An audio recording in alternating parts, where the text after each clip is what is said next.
Welcome to another segment of the CPO Arena. I am your host and moderator, John Hanson, and we're going to be welcoming today Fine-Tune, an organization that has a very interesting solution. But before we get to the presentation, and of course introducing our panel, I just want to go over the format of the show. In the first 5 minutes, the provider will give a little bit of background history on the organization, give you a little bit of a starting point to knowing about them and learning about them. Then in the next 10 minutes, they'll focus on presenting one of the highlight or demonstrating one of the highlights or most proficient areas of their solution to demonstrate its viability and value. Then we'll turn it over to our panel to do a Q&A session where they get an opportunity to interact with the provider presenter. And then finally, we'll go to beefs and bouquets, where they'll highlight, obviously, with the bouquets, some of the positives, but with the beefs, and, beef sounds a little bit harsh, but what they're going to do is provide some constructive criticism, and we'll then go from there. So without further delay, let me invite, first and foremost, Candace Rozier. Turn on your camera, and if you could, just introduce yourself to the audience if they don't know who you are by now. Okay, thanks so much, John. I'm Candace Rozier. I'm a former Chief Procurement Officer at multiple global companies, currently doing independent consulting, and I do a lot of industry speaking, webinars, and other content creation. Of course, always thrilled to be back for another episode of CPO Arena. So thanks, John. And of course, we're glad to have you back. If you could turn off your camera, and let me invite then next Cheryl Hayes. Cheryl. Hi, Cheryl Hayes. Happy to be here. I've spent most of my career on the direct side of procurement. So I currently work for Stryker and spent a lot of time, obviously, with EMC acquired by Dell. So happy to be here. Great to have you back. And of course, you returning to your old stomping grounds. I guess I would be safe. You're now in Boston instead of California. So anyway, now, of course, another Bostonian, or should I call you a Bostonian, Michael Cadieux?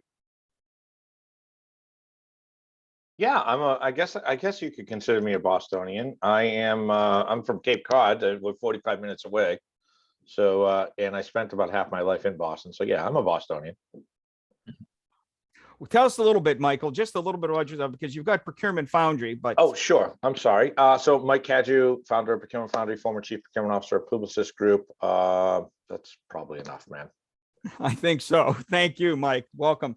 And let's go to Joseph Yakura. Joe, how are you today out in California? Good morning. How's everyone? Glad to be here. My name is Joe Yakura. I'm a former Senior Vice President, Chief Procurement Officer for American Express, Bank of America, Intercontinental Hotels Group, and Fannie Mae. I had the opportunity to work in different disciplines and different areas, and I'm the founder of the International Association for Data Quality, Governance, and Analytics. The power of data, very important, isn't it? Absolutely. All right, Joe. Well, thank you. Remind you to turn off your camera. And last but not least, Hervé Legendre. Hervé, joining us from overseas. How are you today, Hervé?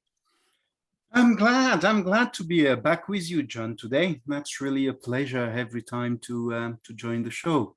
I'm Hervé. I work for EIPM, a school dedicated to procurement, professor of innovation of the fifth generation purchasing book. And that's it, really. Well, it's great to have you. Let's now, if I could, remind you to turn off your camera, and let's welcome from Fine-Tune, Rich Ham. Rich, how are you? I'm great. Thanks, John. And thanks, esteemed panelists. Appreciate you having me today. Well, we'll turn over the next two segments of the show to you, starting with the introduction to Fine-Tune. I'll do that. Thanks, John. I'll talk fast so we can get to the interesting part, the Q&A. I'm looking forward to that. This should be fun. So Fine-Tune was founded in 2002.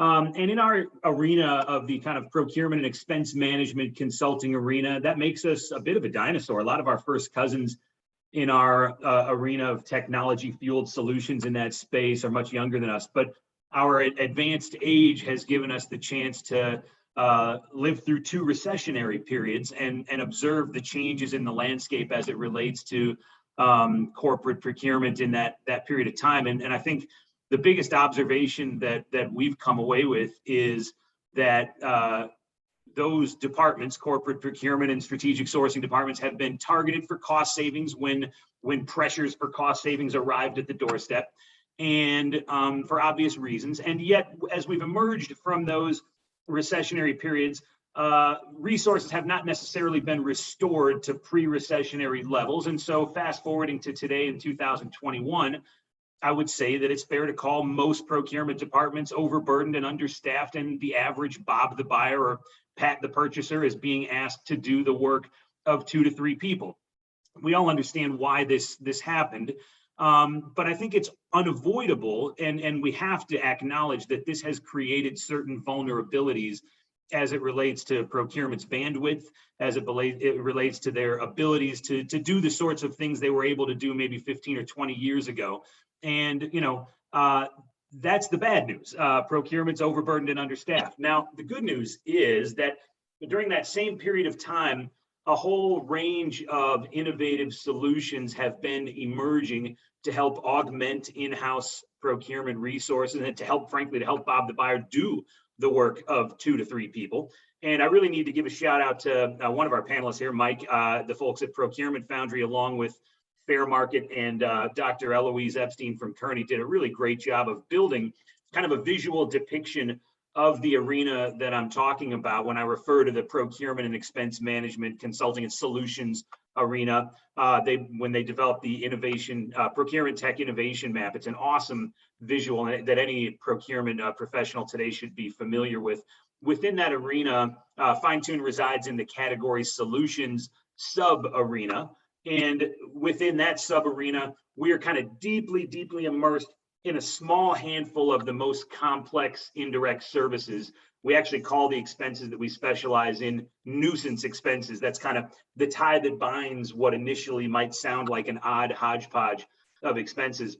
The specific categories that we're so deeply immersed in are the uniform and industrial laundering industry, the waste and recycling industry, the pest control industry, and the security and guard services industry. And I think these industries and these expenses have a well-earned reputation among procurement professionals for being nuisances. And what we really mean by nuisance expenses is, first and foremost, there's maybe an unhealthy relationship between monetary priority and management time required to truly and effectively manage these categories. And so, they're distracting expenses. They are the kinds of expenses that suck resources in when they're trying to work on bigger priority strategic initiatives, and they drain time and departmental productivity by virtue of their distracting nature.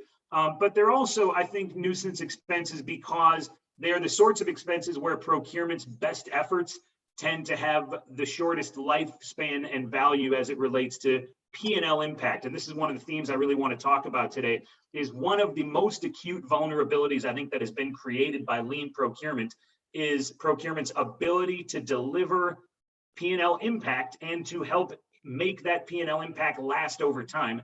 And that vulnerability is most acute in these highly complex indirect services that we're calling nuisance expenses, because there's just this whole wide range of factors, of realities of these expenses that erodes procurement's efforts after deals get done and get lobbed over the wall to operations and field and internal customers. And so, what ends up happening in a typical corporate environment is you're riding the nuisance expense roller coaster. Every 3 to 5 years, Bob the buyer comes in and does something, and he doesn't quite find optimal because it was a complex category and he only knew what he knew, but he didn't know all the unknowns that were lurking beneath the surface. But he did something and it made some impact, and then he moved on to his next project. And meanwhile, the category was left subject to all the realities of the category that we talked about. The suppliers understand the vulnerabilities that procurement is not really resourced to engage in the joust with them. And so they're reclaiming the profitability they gave away in the negotiation. 3 years later, Pat the purchaser comes in and does the same thing, and they're riding the roller coaster ad infinitum. What Fine-Tune does for its clients is, first of all, find true optimal cost levels by virtue of our industry insiders, optimize from there, and then enforce the deals that we put in place to keep our clients at rock bottom over time, delivering lasting P&L impact. Now, we knew that in order to do this, we were going to need experts. We were going to need highest level experts because we're dealing in really complex categories, replete with discretionary charges, hidden and often underappreciated liabilities looming at the end of agreements that end up hindering a department's ability to act as true free agents in the marketplace. There's scary expenses too. They're the kinds of expenses where there may be loud voices from safety, from quality, from other departments within the organization, environmental. And of course, there's a myriad, a wide range of supplier practices that have been well honed to extract profitability after deals go live. So you need expertise and the kind of folks that know and have been in the belly of the beast and understand what all those variables look like. And so we knew that we couldn't build our business around middle managers. And we've been lucky enough in our 20 years, particularly in our last 10 as we've grown, to attract truly world-class experts from all these areas. You know, just to give you, take Brian Gamble and Angie Clays, when those two resigned their positions at Aramark, one of the leading uniform suppliers in the country, they were each at the subsequent times of their resignation, the youngest of Aramark's vice president, came and joined our team. They're two of the world's foremost experts in that industry. Curtis Hill, 30 plus years of waste and recycling experience, was a longtime vice president at Waste Management. Keith Robinson is one of the nation's foremost experts in pest control, noted speaker on food safety as it relates to pest control. Bob Schreiner, longtime operations executive at G4S Security. Prior to that was a section chief in the CIA. So we've got these world-class experts, but we knew that wasn't enough to really get our clients to where we wanted to get them in terms of delivering the lasting P&L impact. We had to arm these experts with a tool that would enable them to act efficiently in their client advocacy efforts. And so that led to us building and developing what we now call Emote. We started this process back in 2008. And at its core, by the way, Emote stands for Expense Management, Optimization, and Auditing Technology. And at its core, Emote is an auditing application. When we first built it, we said, okay, we're implementing these agreements on behalf of our clients. We deal in industries that don't do the best job of adhering to their contracts. And so we have to hold them accountable. And so we're going to audit for compliance. What we've learned over time is there's more to optimizing spend than just black and white compliance. Even the best contract and black and white compliance does not necessarily translate to optimal spend. So over time, we've evolved Emote into a very sophisticated expense management tool that not only covers the black and white non-compliance, but also audits for a whole wide range of gray area practices that cause money to fly out the door that is avoidable spend if you can just have the right terms in place governing the relationship, and then you're catching these things quickly and acting on them as they happen in your accounts. I'm going to walk you through kind of what a typical monthly cycle looks like for a fine-tuned client through Emote. Well, first of all, we're getting data from the suppliers in these categories, and this is an example of a uniform industry account. It's been anonymized. We're getting data from the suppliers that is in a reporting format dictated by our experts. And so already you're ahead of the game, because the norm is there's paper invoices being left all around the country at 100 different plants, if you have 100 different plants, and maybe even multiple departments within all those plants. And it's just nearly impossible to audit for compliance against a contract, you know, getting your data like that. So we know what data to ask for, and we're getting that on a monthly basis from our clients. That then gets uploaded into Emote on a monthly basis. They'll drag and drop the monthly invoice file from the supplier into Emote. And of course, within Emote, we have templated all of our clients' contract details. I want to draw your attention like one line item in here to give you a sense of the level of detailed intelligence that resides behind the scenes in Emote. That first line you see there, it's called Uniform Advantage. All the uniform industry suppliers have one version or another of what really just means insurance against lost and damaged stuff and lost and damaged uniforms in general. One calls it image guard, one calls it garment insurance, but they're just kind of baked in, insurance programs against lost and damaged products. Each of these suppliers bills this phenomenon differently, and then it can be negotiated differently from account to account. And on a single invoice even, there may be a half dozen different multipliers and different variables based on the particular uniform mix and the products that are being used in that account. So our experts that understand all those nuance and those variables have written the logic that resides behind the scenes in Emote for that one line item, it was an incredibly complex process. Now consider there are thousands of products across, a large, multi-billion-dollar conglomerate type of account. And so all of this logic has been written by our experts, resides behind the scenes. And then when we negotiate a new contract on behalf of our clients, it gets templated into eMode, and on a monthly basis, we're uploading their invoicing and running various reports against that templated contract detail. The most obvious of those reports is the audit, right? Here's what you charged me, here's what you should have charged me, and here's what you owe me back. This is what we built it to do from Jump Street in 2008. It's the most obvious and basic thing that eMode does. And on a monthly basis, the output that comes from eMode is a report that says, here are all the things that were wrong in our invoicing from a black and white overcharging perspective. That gets communicated back to the suppliers. And also, of course, it's important that we summarize those findings and not only get the refunds and credits that are owed, but fix the underlying issues. So there's a report that gets communicated to the suppliers that essentially says, here's the stuff you owe us, but also here's the stuff you have to fix. Now, that's black and white stuff. That's obvious overbilling.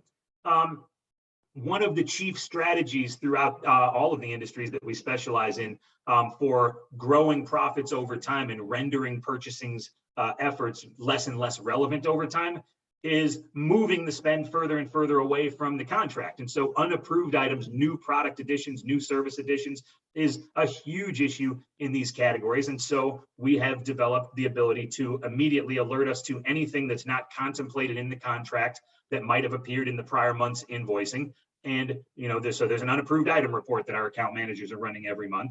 And of course, we've put the right terms in place in the agreement on the front end. This is critical. That sets us up for success in these moments. So when we see these unapproved items, we're saying, okay, A, do we want and need these products? A lot of times the answer is no, the suppliers just kind of added them.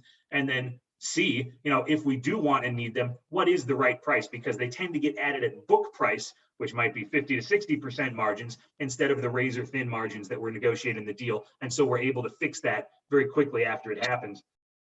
Next, you have a kind of a next level gray area report, duplicate employees. John Doe used to work in Chicago, but he got transferred out to Rockford. One problem, he's still getting billed in Chicago too, even though he works in Rockford now. All the unit prices are right, so nothing jumps off the page as non-compliant here. But with our duplicate employee reporting, it's bringing our attention to areas where this might have happened, and we're able to jump in and fix it on behalf of our clients because of what eMode has, the reporting capability in eMode along these lines. And then one last example, and there are dozens of these kinds of reports specific to a wide range of account types. But one of the most ubiquitous practices in the uniform industry for extracting profitability and using their kind of discretionary levers to grow profits in an account is discretionary loss and ruin charging.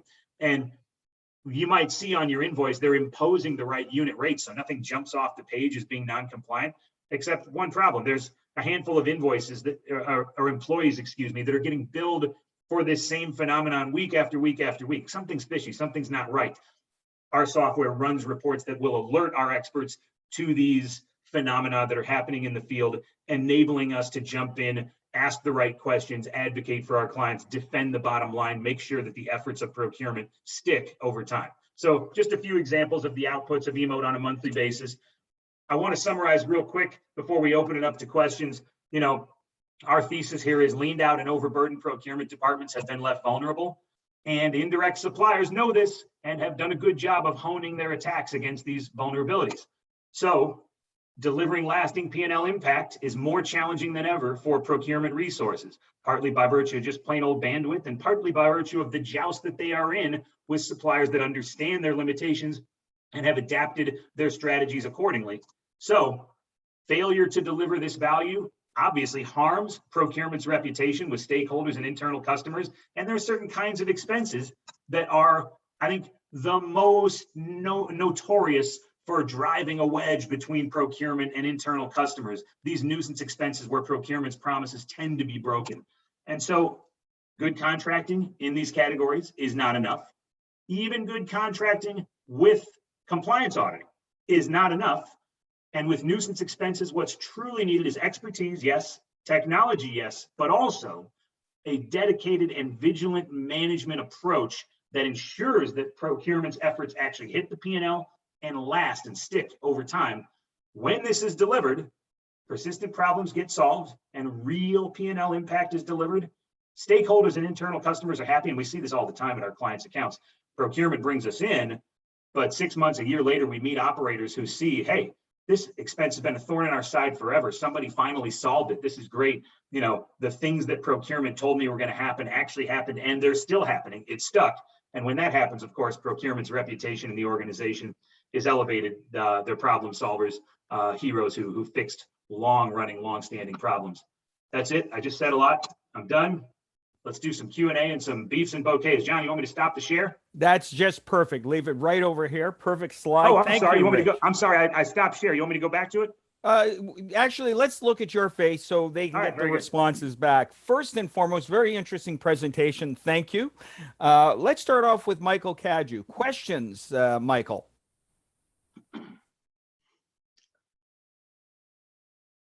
I wasn't ready. Sorry, I'm back. I'm here. I'm live. Hey, great presentation, Rich. In full disclosure, I know Rich from our relationship at Procurement Foundry.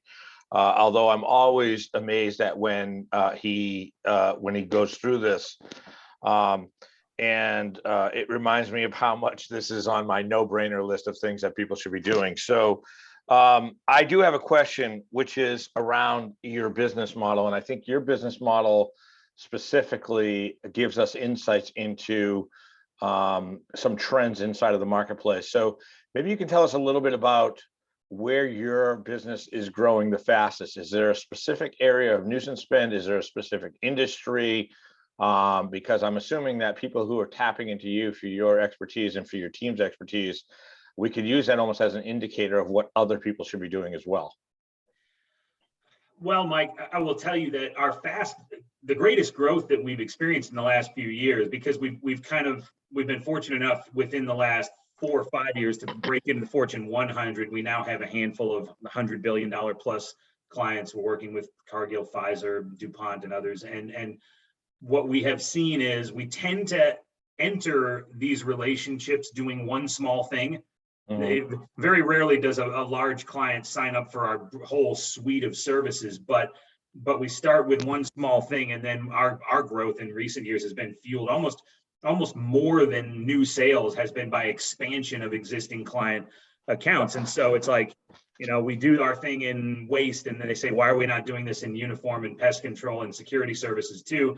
And I think the common thread across all that is just the procurement folks that we're working with have this long list of things that they wish they could do if only they could get through the tactical stuff that they're working on day to day. They have these grand ideas in their head, but they're constantly being sucked into non-negotiables that have to get out the door. And we're just helping them, you know, become slowly but surely more efficient as a department, more strategic, but also the reportable savings is surprisingly high. You know, they may be thinking in these categories, hey, maybe we can drive 8 to 15% savings. And we're like, well, no, actually in these categories, it tends to be 20 to 40 or more, you know, because of the roller coaster nature that we talked about. Wow, that's 20 to 40%. That's impressive.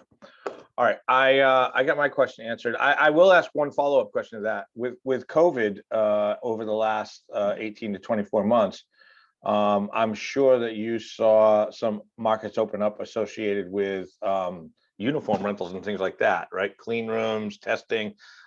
Is there? And then also, I'm guessing that from a physical security perspective, there's a lot of people that are not going back to work, and they need to reevaluate those contracts as well, right? I mean, are those kind of two hotbeds for you?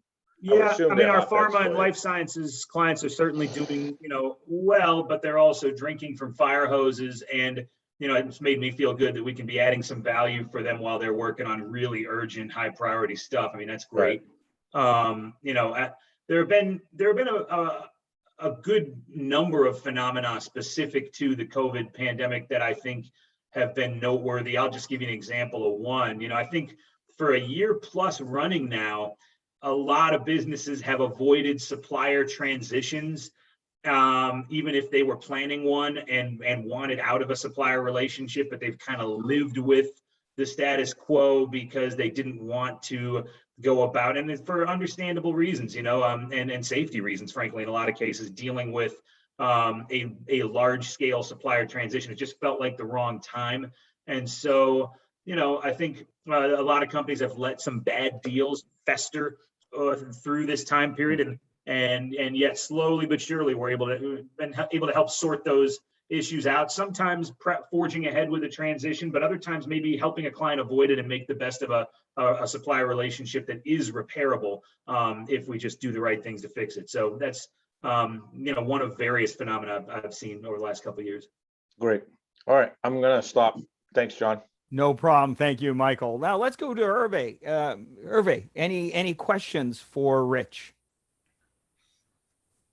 Yeah, really out of curiosity, that was really interesting. I was wondering if you have any impact in terms of reducing the demand. Oh, yes. In fact, we are just in the last few years, my partner, Matt Smith, and I have committed that we are not just going to be a business that revolves around cost savings and administrative efficiencies, but actually we are evolving the business into a three-pronged solution that adds sustainability as a third element of our proposition and reduce. And in part, we realized we were already doing that because we do indeed reduce usage in our clients' accounts, whether it's transportation and waste, or whether it's actual petrochemical products in the uniform and industrial laundering industry. But it's also become enough of a passion of ours that we have formed a sustainability department and are actively working on kind of bending our offering and our clients' behaviors to do more in the way of reduction of usage, of reduction of demand, and looking for new and innovative ways to reduce, reuse, and recycle throughout all of our category offerings. And I'll give you one great example. In the pest control arena, one of the biggest dollar events that happens if you own like a large food safety pest control account are these big fogging and fumigation events where they have to fumigate an entire plant. And of course, the person who tells you that the fumigation has to happen is your pest control supplier. And the pest control supplier finds an infestation in the plant that tends to happen every July or in the summer months when a certain pest emerges. What they're not telling you is that same infestation happens in the same crack in your plant foundation every year. And if only we were to fix the foundation, if we were to fill that crack, we could fix the underlying issue and we wouldn't have to spray the plant with these nasty chemicals and spend $250,000 doing it and disrupt productivity every summer. And so, it's avoidable, but the fox is guarding the hen house. The pest control supplier has no incentive to tell you this. And so we're here to bring truth to light, but also to reduce usage, reduce chemical spraying and nasty chemicals into your plants. And so, yeah, we're looking for every way to add sustainability as an element to our offering. Great, thank you. That was really useful. Great, Thanks, great insights there. Thank you for the question, Hervé. Let's now go to Kanda Rosier. Kanda, questions?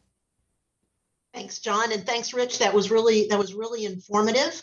And one of the questions that I would have, because you offer, it sounds like both, I'm going to call it spot project help as well as long-term really taking on service and providing the category expertise for your clients. Do you provide your services on we'll call it a fee-based structure, contingency, or both? Both. Now, 10 years ago, almost all our revenue at its core, like the original concept was we would be a shared savings business. And that would be the compensation model. And 10 years ago, that was probably 98% of our revenue. Little by little, that number is evening out with fee-based engagements. And the reason is, you get a client to rock bottom, there's not really a future in sharing savings. And so now it's like our clients arrive at a fork in the road at the end of a contractual engagement with us, which is, okay, you're essentially at rock bottom. You can forge ahead into the wilderness without us, and you're at rock bottom, but you're subject to all the realities of the category that we've taught you about, or it's rock bottom plus X with us.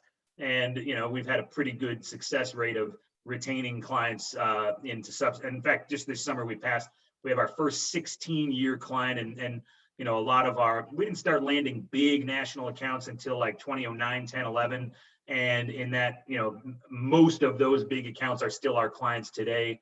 The batting average is really high, and it makes sense. I mean, we get cheaper over time because the heaviest lifting is in the first engagement with a particular client. Once they're in our systems and we know the account, it gets more efficient for us over time. And so, you know, we've got a really high batting average of retaining clients. But over time, I think it'll level out more and more to fee-based engagements, kind of being equivalent with the contingency engagements. Okay, thanks. Sure. Yes. Thank you, Kanda. And let's now go to Joe Yakura. Joe, question for Rich.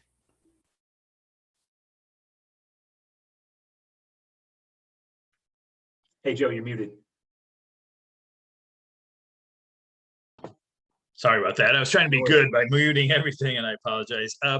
One of the questions that I have is some of the industries you're in are somewhat quasi-regulated by different safety organizations, and therefore require compliance and things of that nature. So given that, is there a geographic area where you focus your business on? I assume, you know, probably within the US, there, you know, you can kind of come with some common grounds, but, you know, do you provide these services in Europe and Asia and other parts, or is it primarily your customer base is US centric?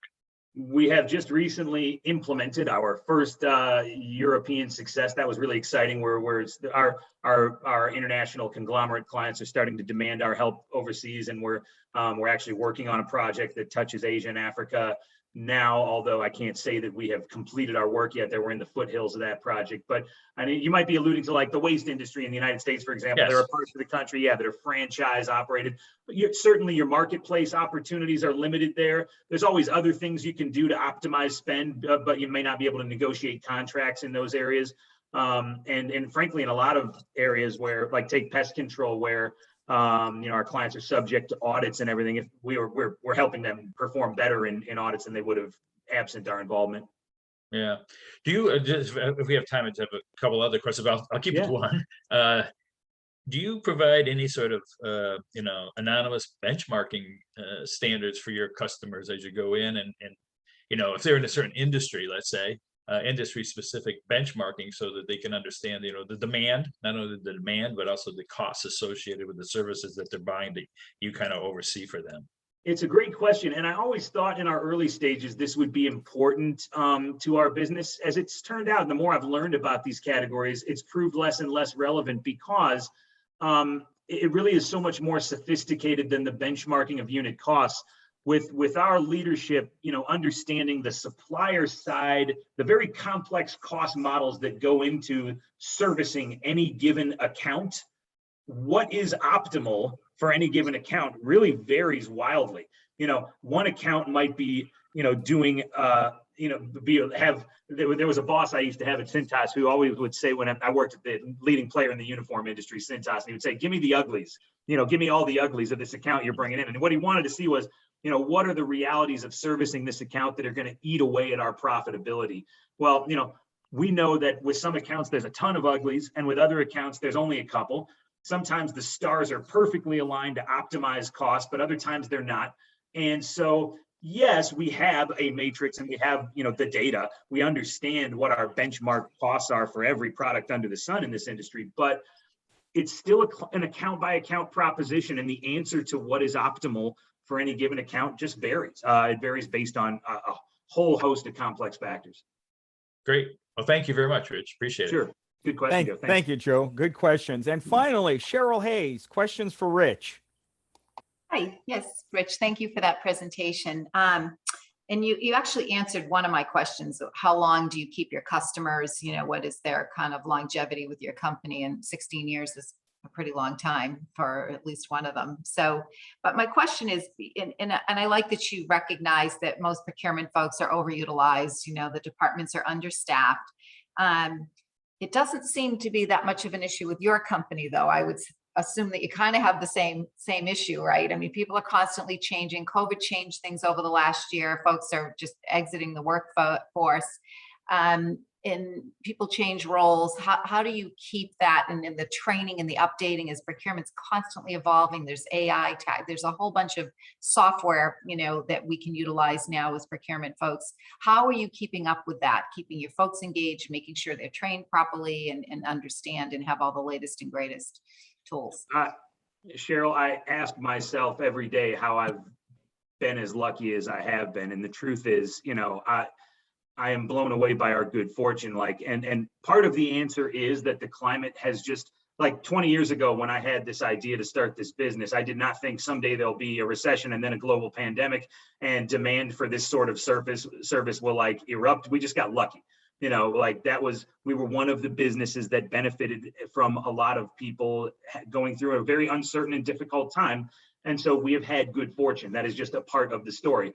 Another part of the story, though, is in our early years, we don't have a thick rule book, but we have a small handful of mantras that we hold fast to. The one big rule at Fine Tune is no clowns. The one mantra that I use is till the fields with pride, you know, just day after day, stack up good days doing, you know, we're a white collar business, but we're a Midwestern bunch that kind of has a blue collar attitude about their work. And so we had to run off some people in our early years that didn't fit that culture and weren't willing to work the way we needed to in an entrepreneurial environment like ours. But for a good 10, 12 years running now, we've had precious little turnover. Our leadership and the next layer down below our leadership have all been around for a good long while now. And, you know, the last time we lost an employee we really wanted to keep, it's been many years. So we've just been very, very lucky. We try to value work-life balance in a way that, you know, and keep it fun, you know, but I think our people are just, I don't know, I've been super lucky. I don't know what else to tell you other than that. We have managed to, I'm not the operator. I'm the visionary and the seller, and my best sales jobs have been selling people on leaving behind their, you know, work for big multi-billion-dollar companies and coming to work for us. And beyond that, they've done the good work. Okay, thank you. Thank you, Cheryl. Listen, why don't you leave your camera on, Cheryl, because we'll start with you. Beefs and bouquets. So the bouquet, again, I love the presentation. I love what you've done. You know, 20 to 40% ROI for a business is very appealing. One part that we didn't talk about was maybe the security. You know, how do you make sure you establish security with because you're into, you know, customers' stuff, right? So how do you make sure that you keep that secure? That would be of interest to me, Sure. I think, and probably most folks. So thank you. John, do I answer the beefs and bouquets here? Or do we go around? No, we go around, actually. Okay, very good. All right. Next, let's bring back Joe Yakura. Joe, beefs and bouquets. Yeah, I think it's interesting that the spend categories that you focused on are obviously traditionally been ignored and continuously at expense. And in some cases where you're getting involved with are potential legal issues with governance and compliance and safety, of course, which is very critical. So I like the focus. The question I didn't have a chance to ask was, and maybe you can answer a little bit later on, is, you know, as technology advances so much, and I believe it said you may have mentioned that your platform was built around 2008, your software platform. I would like to see if you could just comment a little bit about what you've done with your systems to advance them, to give more real-time information as opposed to post data. It goes along with I think the question that I think Hervé asked was about, you know, demand management. So in your summary, if you can kind of maybe give us a little bit of ideas around those areas, I think that would be very helpful. But overall, I think it's a very interesting business you're in. I'm sure there's plenty of opportunities because these categories are, as we all know, are neglected in almost every company because of bandwidth. So thank you very much. Thank you, Joe. Now, next, Kanda, beefs and bouquets. Okay, thanks. Rich, I thought it was a really great presentation. I liked the way you laid out all of the data and really having incorporated not only what you do, but with, I would say, lots of a good way for the viewer to visualize how you can provide the data back. So I think that was really great. I love the idea of how you provide the audit and the emote services. I think this whole idea of compliancy is often overlooked and clearly one that I think there's just tremendous benefit and often unrecognized benefit for clients. So I think that's really good.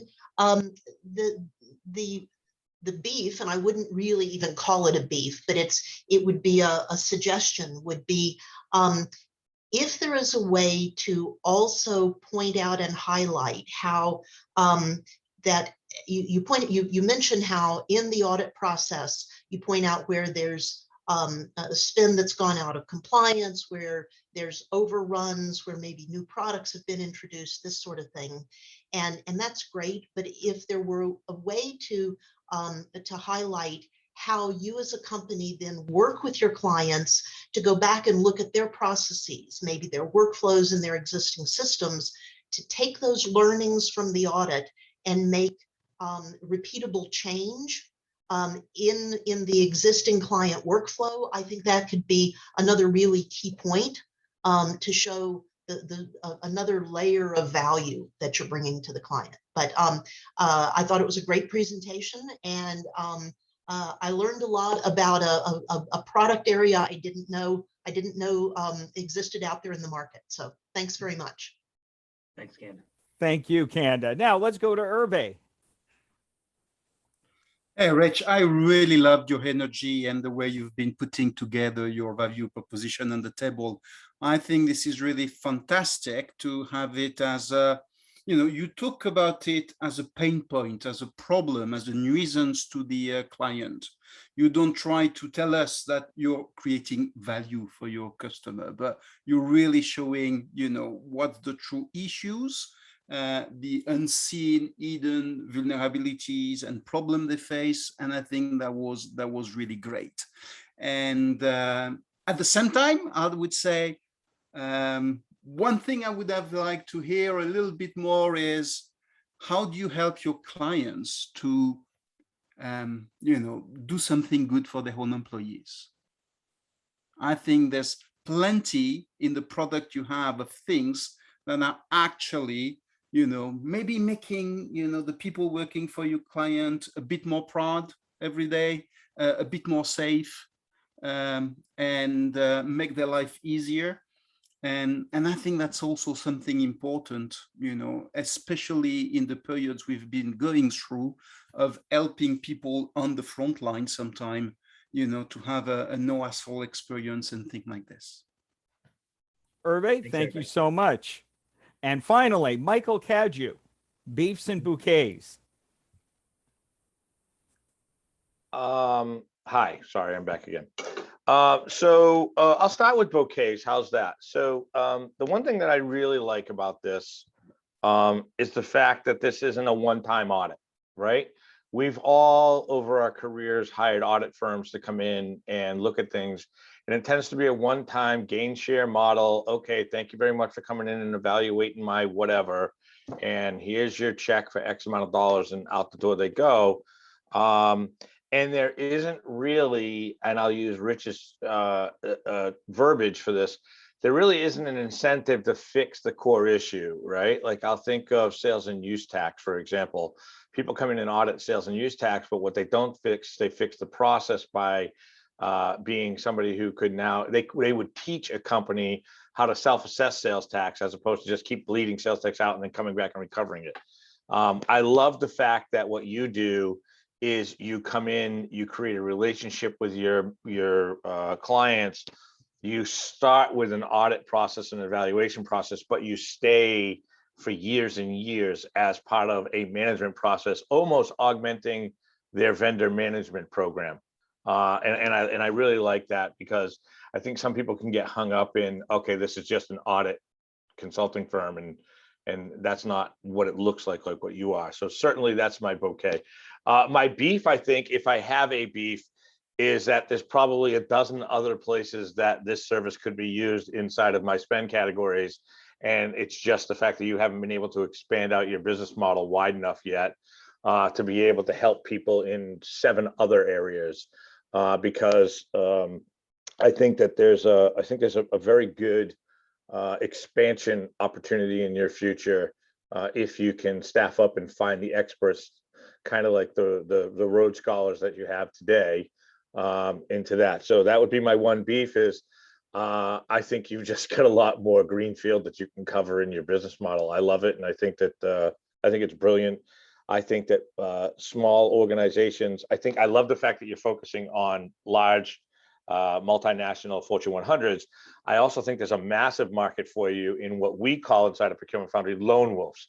So one person, $250 million to $300 to $500 million shop, where there's one person running all of procurement, they need somebody like you to be watching the fence for them at night on some of these nuisance charges. So I think there's a huge market for you in that space as well.